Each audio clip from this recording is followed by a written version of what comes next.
Há um ano, eu pensei em abrir este canal de forma anônima, como uma personagem, inspirada na youtuber trans dos Estados Unidos Natalie Wynn, do canal ContraPoints. Ela incorpora várias personas para debater temas polêmicos e desradicalizar posições antagônicas que envenenaram a sociedade, impulsionada pela fábrica de fake news de Steve Bannon. O sucesso foi tamanho que a crítica a batizou de Oscar Wilde do YouTube, o dramaturgo inglês, autor de clássicos como O Retrato de Dorian Gray. Sua literatura mordaz expunha os dilemas humanos e a hipocrisia do século XIX. Ele nunca escondeu sua homossexualidade, mesmo sendo proibida por lei, o que o levou à prisão. Dos tempos do cárcere, criou obras punjantes como De Profundis. O sentimento de perda também foi o que alçou Amy Winehouse ao estrelato em 2007, após o término de seu casamento, tema das canções do álbum Back to Black. Em 2018, quando a extrema-direita chegou ao poder no Brasil, através das mesmas artimanhas de Trump, percebi que a nossa democracia estava em risco e um sentimento de luto me invadiu a alma lusitana. Muitos embarcaram nesta canoa furada, esperando ética de alguém que, durante 30 anos de vida pública, só tinha pregado a violência, a tortura e a perseguição política. O mesmo tempo de nossa jovem democracia, que ele tanto despreza, pois ameaçava seus ídolos sanguinários. Esta sensação os norte-americanos tiveram em 2016, quando a promessa de um muro contra populações famintas empolgou muitos compatriotas, levados a odiar refugiados e enaltecer atitudes rudes e cruéis. Sentimento que virou lema do jornal The Washington Post, famoso pelo caso Watergate, que levou à renúncia de Nixon. Aliás, o canal ContraPoints também nasceu após a eleição de Trump para combater o neofascismo. Depois de meses deprimida, comprei uma peruca para criar a apresentadora da TV do Apocalipse. A ideia era mostrar o absurdo das ações do governo, como liberar a compra de armas por civis, desativar radares na rodovia para liberar a velocidade ou eximir policiais assassinos de investigação. Cada ato da política da morte seria comemorado com muita alegria por Madame Verusca, afinal aumentaria o seu contingente de almas penadas. O projeto não foi em frente porque a produção era muito trabalhosa e eu não tinha uma equipe de apoio. Hoje percebo, chocada, que a necropolítica é defendida por 1/3 dos brasileiros, teleguiados pelo sistema ZAP de alienação da realidade, que aceita inclusive arriscar a própria vida de seus entes queridos, negando o potencial letal de um vírus que já dizimou 238 mil pessoas em apenas 4 meses. O último tapa na cara foi um dolorido "e daí?", diante da pilha de 5 mil cadáveres, depois de incitar seus súditos a espalhar o vírus nas ruas, templos e shoppings. O presidente brasileiro já havia tirado o corpo fora, dizendo que não era coveiro, mostrando total falta de empatia com as vítimas e despreparo para o cargo. É sempre bom lembrar o que ele já tinha admitido. Não nasci para ser presidente, nasci para ser militar. A estratégia de reduzir a rede de proteção social através da morte, indireta, porém premeditada da população menos apta, recebeu o apelido de darwinismo social. Charles Darwin foi o biólogo inglês que entrou para a história a descobrir, depois de décadas de observação, que as espécies evoluem através de um mecanismo natural, que sobrevive quem melhor se adapta ao meio ambiente. Os fanáticos religiosos não gostam nada desta descoberta científica, porque coloca em xeque a mitologia bíblica de que viemos de Adão e Eva, e não dos primatas que evoluíram até chegar ao Homo sapiens. Mas quando se trata de diminuir a população vulnerável para reduzir gastos com previdência, saúde e educação, muitos políticos ditos cristãos acham a ideia ótima. Prova disso é que incentiva os empregados a trabalharem e os fiéis a orar em templos em meio a uma pandemia, com a desculpa de que a fé os salva, ou de criar imunidade de rebanho. Só não avisam que metade deles vai morrer. Após isolar o Brasil do mundo e virar manchete internacional como o pior líder político a lidar com a pandemia, o presidente brasileiro perdeu até o apoio de seu ídolo Trump, que pretende fechar a fronteira para nós, já que não fizemos como o resto do planeta que implantou a quarentena e nos transformamos num risco à saúde mundial. Brazil has pretty much of an outbreak, as you know. They also went a different way than other countries in South America. If you look at the chart, you'll see what happened, unfortunately, to Brazil.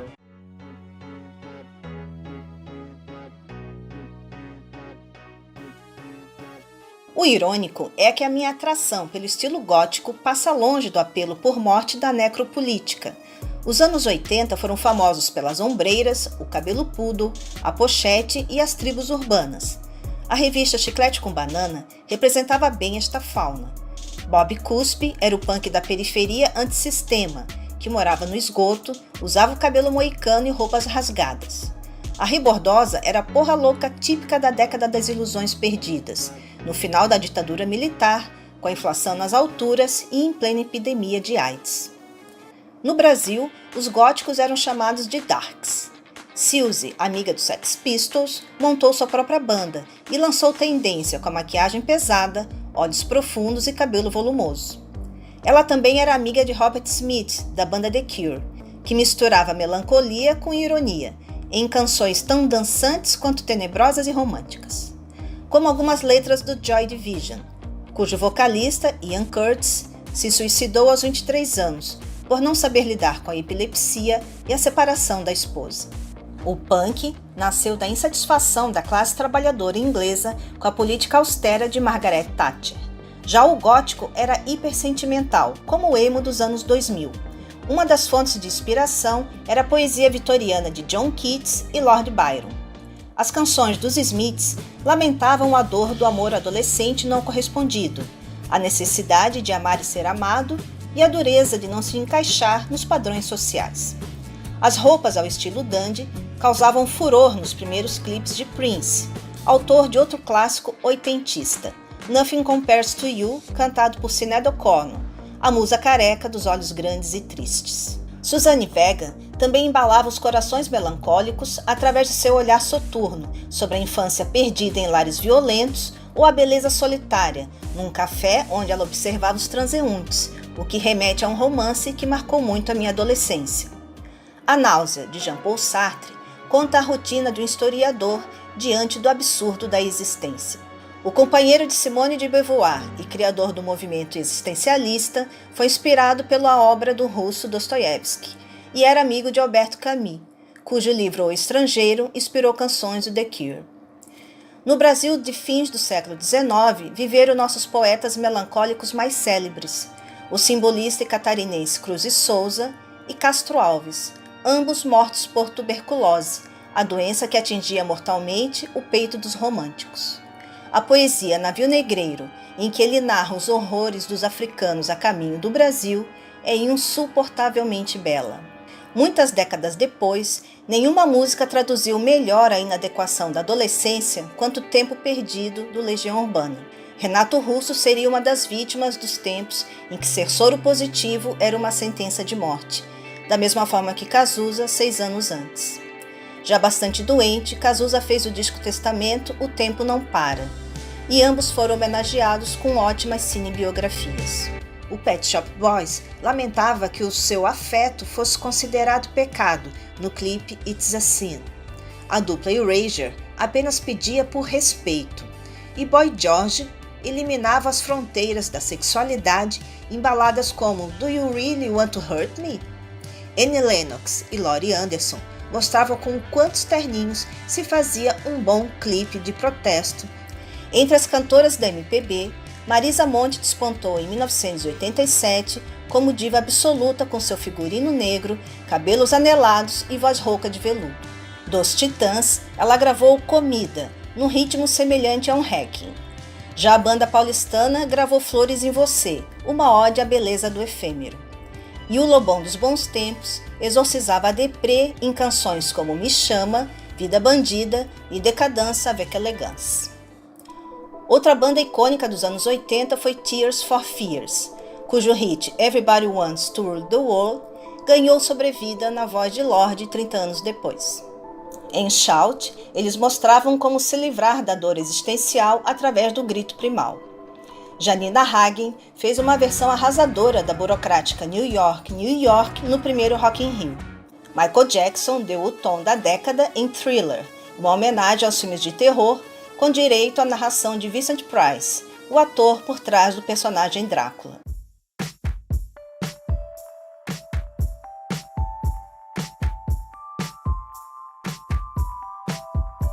No cinema, melancolia e desilusão eram a tônica, mesmo que os yuppies, os endinheirados de Wall Street, insistissem na ganância como forma de vida. Brian De Palma fez filmes memoráveis como Dublê de Corpo, Scarface, Um Tiro na Noite e Vestida para Matar. Videodrome, de David Cronenberg, foi pioneiro em abordar o terror tecnológico, assim como Scanners, e Poltergeist, de Steven Spielberg.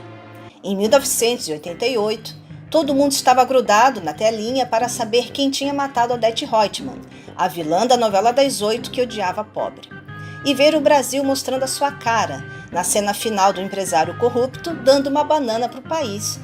Para aliviar a tensão, a gente assistia a TV Pirata, que satirizava a própria TV e instituiu o deboche como forma de protesto, sem abrir mão da morbidez.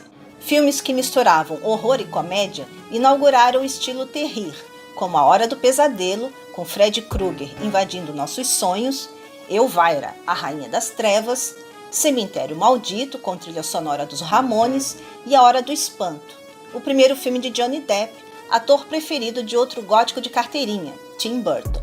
Era desta época a lenda urbana de girar discos ao contrário para ouvir mensagens subliminares.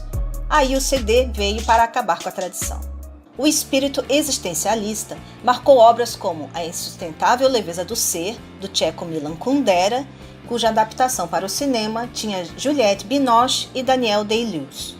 Ela foi descoberta em Je vous salue Marie, de Jean-Luc Godard, que questionava dogmas religiosos como A Última Tentação de Cristo, de Martin Scorsese.